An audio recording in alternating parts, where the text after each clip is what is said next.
यह लिमिट निकालना है।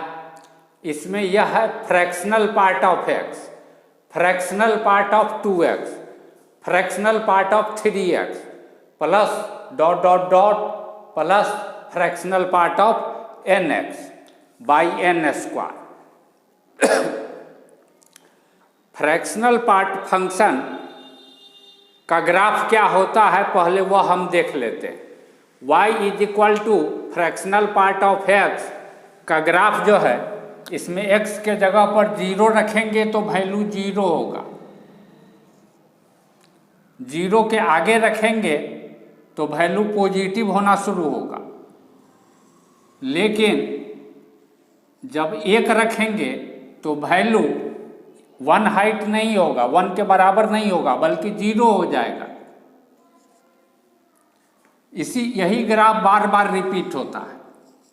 यहाँ पर वैल्यू नहीं है, वैल्यू है यहाँ पर 2 रखने पर वैल्यू 0, हाइट 0। यही ग्राफ बार बार रिपीट होगा इस तरीके से। लेफ्ट साइड में भी ऐसा ही ग्राफ,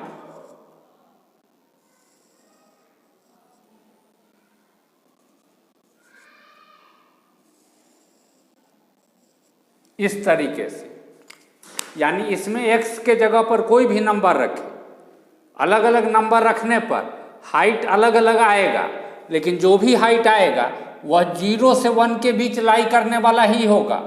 यानी फ्रैक्शनल पार्ट ऑफ x का वैल्यू हमेशा 0 से 1 के बीच, फ्रैक्शनल पार्ट ऑफ x का वैल्यू हमेशा 0 के बराबर या इससे बड़ा लेकिन छोटा होगा 1 से, फ्रैक्शनल पार्ट ऑफ x। इसी तरीके से फ्रैक्शनल पार्ट ऑफ 2x का भी वैल्यू 0 के बराबर या इससे बड़ा लेकिन 1 से छोटा होगा। इसी तरीके से फ्रैक्शनल पार्ट 3x का भी वैल्यू 0 के बराबर या उससे बड़ा लेकिन 1 से छोटा होगा। यह बात समझ में आ गया। अब हम लिमिट निकालेंगे। Fractional part of x, fractional part of x का वैल्यू 0 से बड़ा या बराबर होगा और छोटा होगा 1 से। Fractional part of 2x greater than equal to 0 but less than 1। Fractional part of 3x greater than equal to 0 but less than 1। इसी तरीके से आगे भी लिखते जाएंगे, लास्ट में लिखेंगे फ्रैक्शनल पार्ट ऑफ nx, यह भी 0 से बड़ा या बराबर लेकिन छोटा होगा 1 से। सबको जोड़ देते हैं,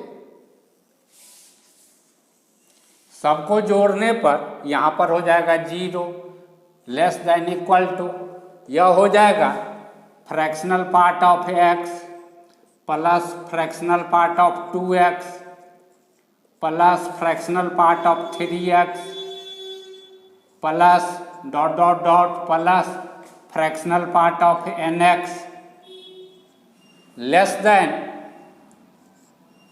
यह 1 कितने बार है, n बार है, 1 गुने x, 2 गुने x, 3 गुने x, n गुने x, तो n बार है। n बार 1 को जोड़ेंगे तो n। This implies n square से सबको डिवाइड कर देते तो हमको मिलेगा 0 by n square less than equal to fractional part of x plus fractional part of 2x plus fractional part of 3x plus dot dot dot plus fractional part of nx by n square less than n by n square. This implies zero को n square से divide करेंगे तो 0 less than equal to fractional part of x plus fractional part of 2x plus fractional part of 3x plus fractional part of nx by n square less than n से cancel होगा 1/n बचेगा। अब हम limit लेंगे, limit of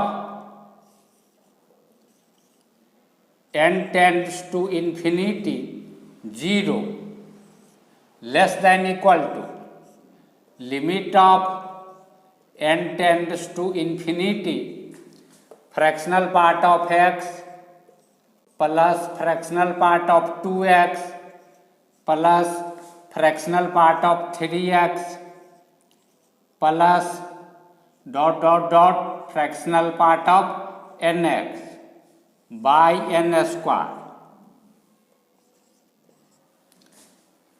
limit लेने के बाद यह लेस देन कन्वर्ट हो जाएगा less than equal to limit of n tends to infinity 1/n। This implies या तो कांस्टेंट नंबर है तो इसका लिमिट यही और नंबर हो जाएगा 0 less than equal to limit of n tends to infinity fractional part of x plus fractional part of 2x plus fractional part of 3x plus dot dot dot plus fractional part of nx by n square less than equal to यह तो है जब n के जगह पर infinity रखेंगे तो 1/∞, कोई इंडिटर्मिनेट फॉर्म नहीं, और 1 को इन्फिनिटी से भाग देंगे रिजल्ट 0।